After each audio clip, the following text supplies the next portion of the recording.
All right, so a little while ago, I was doing some reactions on Efteling theme park in the Netherlands.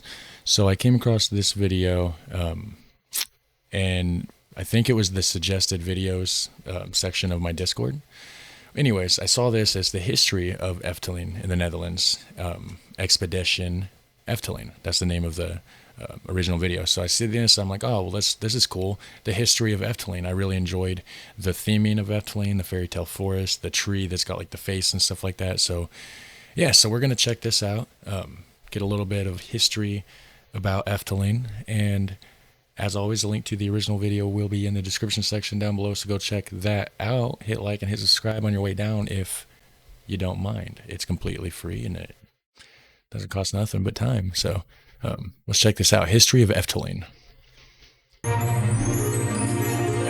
Welcome back to Expedition Weekly. On this week's episode, we're heading to the Netherlands to take a look at one of the most visited theme parks in Europe, Efteling. I'm going to apologise in advance for my awful Dutch pronunciations, which I will pronounce wrong.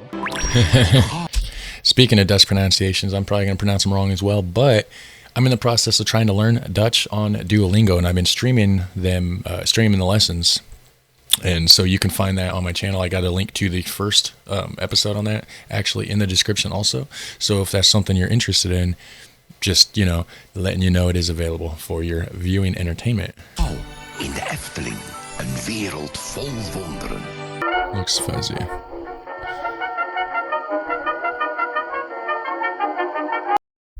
Oops. Efteling is the largest theme park in the Netherlands and one of the oldest theme parks in the world. It opened on May 31st, 1952 and evolved from a nature playground into a fairytale forest. We'll be taking a look at the park's history and give a little glimpse as to what this charming park based on ancient myths, legends, fables and fairy tales is all about. Located in the town of Kaatsheuvel, the Efteling Nature Park Foundation was founded in 1950 by the mayor of Loon, R.J. von der Heyden, filmmaker Peter Reinders, and designer artist Anton Pieck. The name came from a 16th century farm called Efteling. Work began in 1951 for the expansion of the park to introduce a new playground, tea house, sports field, and a pond, as well as parking facilities. It wasn't until 1952 and the introduction of the Fairytale Forest that things really started to take off. Well, yeah, I mean, the Fairytale Forest is pretty sweet even today. I mean, I couldn't imagine in the 50s seeing something like that. I mean, I've never even seen it in real life, just the videos that I reacted to before that I was talking about. But yeah, that would be insane to see that in real life in the 50s. Of course things picked up. How could they not, right? And a shift from the recreational park to a theme park. The Fairytale Forest opened with 10 fairy tales within it. Sleeping Beauty, Snow White and the Seven Dwarfs, The Frog Prince, Long Neck, and the Chinese Nightingale were just some of the fairy tales featured. In its first year, it saw over 220,000 visitors through the gates. Over the next couple of years, the park would continue to expand, adding more fairy tales such as Hansel and Gretel and introducing a steam carousel. By 1956, the attendance had more than doubled to over 700,000 a year. There is a long-standing rumor and legend that claims that Walt Disney himself visited the early Efteling park. Yeah, I've heard this in the comments actually on the other videos that Walt Disney visited Efteling in the process of making Disneyland, and he kind of like got a lot of inspiration from Efteling. He kind of like re-geared a lot of his design structure after the visit, I believe. So is it real or not? I don't know. Is it speculation? If you know anything about it or want to add some input, toss that down in the comment section below. That'd be great. Get a little conversation going about it, right? There's a long-standing rumor and legend that claims that Walt Disney himself visited the early Efteling park and was inspired to break ground on his own park in California. However, this may not be entirely true. Walt did take inspiration from a variety of different places when designing Disneyland, places such as Griffith Park in Los Angeles and Tivoli Gardens in Copenhagen. So it is not a completely bogus theory that he could have drawn some inspiration from Efteling. Walt did tour the Netherlands at least once during the 50s, but allegedly this was more to visit a studio that was dubbing Walt Disney films into Dutch. It's an intriguing rumor to say the least, with the crossover of fairy tales and some similar themes. We're here just to see Holland, to visit Holland. While here, I hope to pay a visit to the Polygon Profility Studios, who have been doing the Dutch versions of all of our pictures. And I hear by those that would know and be qualified to judge that they've been doing a very good job. And I hope the Dutch people have liked them too. One such connection between Disney and Efteling is true though. During the construction of Disneyland Paris, Disney Imagineers consulted Efteling during the construction and its design phase to help adapt the American park to European tastes. Okay. 1959 saw the addition of a friendly glutton, Holly Bolly Guy. Those, man, I can't get over them. That's just funny to me. Who is a paper devouring bin. He still operates in the park to this day and is famous around the world for begging to be fed paper. That one looks like Trump. Does that not look like Trump? And then I seen in the comments after I made that comment on the video I reacted to, there was a bunch of people saying that it reminded them of Boris, old Boris Johnson over there in the UK. If you did not grow up in Western Europe, you may be unfamiliar with some of the characters inside the park. While it does feature familiar characters such as Red Riding Hood, other characters such as Longneck is a character from The Six Servants, one of the Brother Grimm's less well-known stories. Yeah, it's not a thing can, here. as the name suggests, grow his neck to various lengths to see across long distances. Throughout the 60s, more fairy tales were added to the park, as well as a miniature railway and dioramas. Anton Pieck, the first lead designer of the park, is seen as one of the reasons why the park had great success. His illustration style being grim and dark while also nostalgic was a philosophy the park would keep, with no cheap building materials ever used. In the mid-70s, the chief designer position had been passed down onto Ton van der Ven. Like I said, I got no lack of detail, for sure. Who had already been working at Efteling for several years. Pieck was said to be very pleased with Van der Ven's work, and in 1978 saw the addition of the Haunted Castle attraction, which was the first to be designed entirely by him. Van der Ven is considered by many to be the best Imagineer outside of Disney, and continued his work until 2002 when he retired. We will take a look at some of Van der Ven's rides in further details in the future weekly episodes, but he designed multiple popular attractions within the park. Multiple feature episodes, he says. So you can find that link to this original video in the description section down below. Go there, check out his main channel that this came from, and then go check out those other videos if that's what, if that's what seems to be like, if it's interesting to you, right? So if you're enjoying this, go check it out and show some love to the original creator for sure. Yeah, those apparitions are really crazy. Yeah. And how they do that. Somebody explained it with like glass and like whatever, and a bunch of people tried to explain it in the comments. I'm still not quite sure.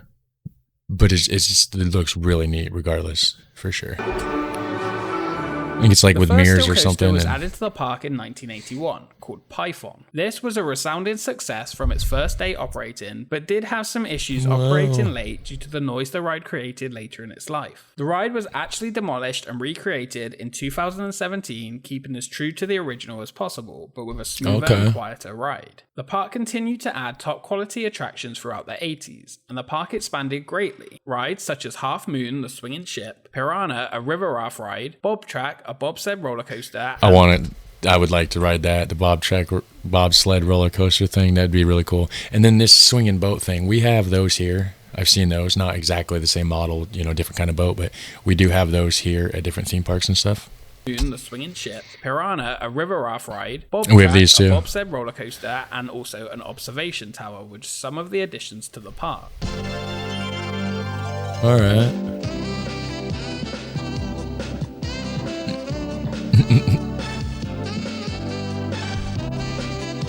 Sounds like a 90s sitcom coming on. 1992 saw Efteling turn 40 years old, and it's celebrated by opening the first on-site hotel. There was also a museum exhibit of initial designer Anton Pieck. The resort has continued to grow since then and now offers 2 hotels, the theme park, a theatre, and a golf course, as well as 2 holiday villages. 1993 saw the addition of Dreamflight, in which visitors fly through a dream world of forests, castles, and other fairy tale-like scenes. The ride puts visitors in small open cabins hanging from the ceiling. The ride was initially supposed to open in 1992 to correlate with the anniversary I did see. I was wondering. I wasn't sure if I saw this or not, but I have. I remember this part with the castles, with the two towers coming up. Yeah. But delays with the ride cabin saw it delayed, with the ride costing This is cool. 4.5 million euros more than expected, bringing its total cost to 12.5 million. The most expensive ride at Efteling to that day, but a beautiful crafted dark ride was added to the park. Yeah, this is incredible right here. 1996 saw the addition of two new major parts of the park. The House of the Five Senses was created by Ton van der Ven as the new entrance to the Efteling, and the introduction. And that's with this right here with the spiky horn looking things, the claws or whatever it looks like. That's cool. It looks really neat. I really like the way it looks. Reminds me of like dragon claws or something. Five Senses was created by Ton van der Ven as the new entrance to the Efteling, and the introduction of the Madhouse ride. Oh yeah, I've seen this too. This is crazy. Up until 1999, the park had only operated seasonally from April until October. As the park was expanding greatly and its popularity continued to increase, the park's management experimented with the idea of Winter Efteling, which would keep the park open with a selection of rides, but would feature holiday displays and Christmas lights. Winter Efteling still occurs from November until February, but the park is open year-round. As the years progress, more rides and fairy tales are continually added to the park. I love this music. It sounds cool. Kapitein van der Dekker met Pasen vooruit. In stremende stormwind verliet hij zijn bruid. 2007 saw the addition of the Flying Dutchman water coaster / dark ride, which continued the spectacular theming the park is known for. And in 2008 saw the replacement of the park's first wooden coaster Pegasus, which was replaced by a dueling wooden roller coaster called George and the Dragon. As the park continued to expand, Efteling saw the addition of its first nighttime show in 2012 called Aquanura. The water show is the largest in Europe and features the third largest fountain in the world. It is often compared to a smaller version of Disney's World of Color at Disney's California Adventure. Very nice. That looks really cool, actually.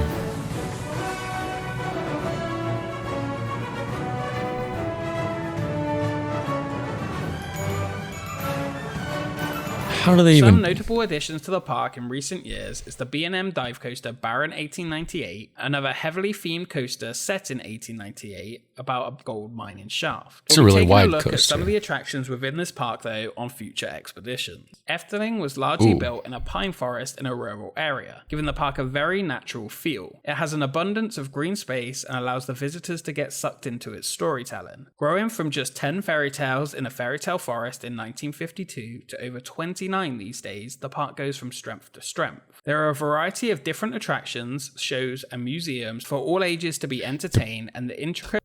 Yeah, the planetarium here just looks really, really cool. 52 to over 29 these days, the park goes from strength to strength. There are a variety of different attractions, shows, and museums for all ages to be entertained, and the intricate theming and attention to detail keep this marvelous park at the top of many people's favorites. From its unique take on attractions to its focus on unique fairy tales, such as a statue of a donkey who can poop gold from the Brothers Grimm story, The Table, the Ass, and the Stick. The statue really does poop plastic gold. I strongly encourage anyone visiting Europe to check out Efteling. We hope you enjoyed this look at the park and keep an eye out on future expeditions that will give a more in-depth look at some of the rides and attractions the park has to offer.